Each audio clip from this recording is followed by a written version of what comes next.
criado esse primeiro curso na Pontifícia Universidade Católica de Uruguaiana, no Rio Grande do Sul, né? E aqui no Nordeste, o primeiro curso de zootecnia foi o curso que eu estudo, o curso da UFRPE, da Rural, da famosa Rural, do bairro Dois Irmãos, em Recife, que é um curso criado em 1972. É um curso relativamente novo, não é tão novo, mas comparado a outros cursos, né, como medicina, direito, claro que é bem mais antigo.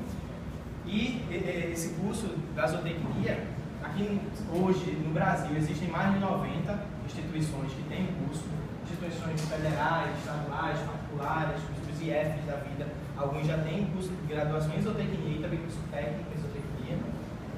E a zootecnia é uma área bastante ampla e que vai ver basicamente o manejo animal, ou seja, a criação, como é que eu vou criar os animais. E que animais são esses? Qualquer animal?